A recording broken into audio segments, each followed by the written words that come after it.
अमन और नंदिनी की शादी को 8 साल हो चुके थे। उनके रिश्ते में प्यार और समझ थी और समाज की नजर में वे एक आदर्श जोड़ी थे।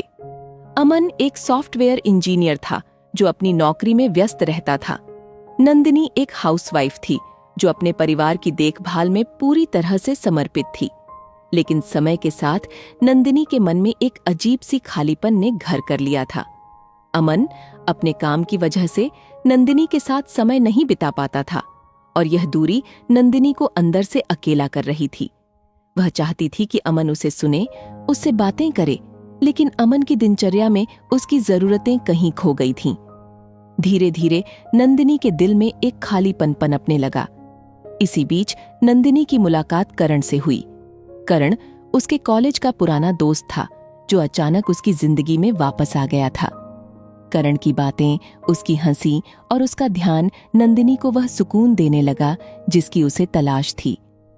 नंदिनी और करण के बीच की दोस्ती जल्द ही एक गहरे रिश्ते में बदलने लगी। अमन को भनक भी नहीं थी कि नंदिनी की जिंदगी में कोई और आ चुका है। वह अपने काम में ही व्यस्त रहता और नंदिनी से कम ही बात करता। लेकिन नंदिनी का झुकाव अब पूरी तरह से करण की तरफ हो चुका था।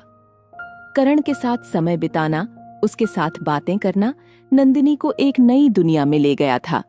वह खुद को एक बार फिर से जिंदा महसूस करने लगी थी। फिर एक दिन अमन ने नंदिनी के फोन पर करण के संदेश देखे। वह चौंक गया। उसे विश्वास नहीं हुआ कि उसकी पत्नी, जिसे वह दुनिया से ज्यादा प्यार करता था, उसे धोखा दे रही है। अमन का दिल टूट गया, लेकिन उसने नंदिनी से बात करने की कोशिश की। उसने नंदिनी से पूछा, क्या कमी रह गई थी मुझ में?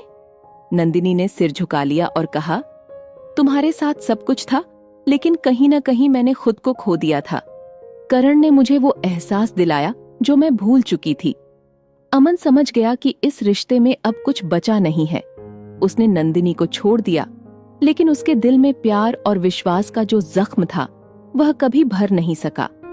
नंदिनी ने करण के साथ एक नई जिंदगी शुरू करने की कोशिश की, लेकिन जल्द ही उसे एहसास हुआ कि वह जिस खुशी की तलाश में थी, वह असल में कहीं और थी। उसने प्यार की जगह सिर्फ पल भर की खुशी पाई थी और अब वह अपने फैसले पर पछता रही थी। आखिरकार अमन ने खुद को संभाला और अपने जीवन में आगे बढ़ गया। नंदिनी ने भी अपनी गलतियों से सीखा, लेकिन उसके पास अब पीछे मुड़कर जाने का कोई रास्ता नहीं बचा था। कभी कभी धोखे से मिली आजादी भी एक नए बंधन में बांध देती है, और जो बिछड़ते हैं वे अपने रास्ते पर कभी नहीं लौट पाते। यदि आपको यह कहानी पसंद आई हो तो लाइक और कमेंट शेयर करना ना भूले।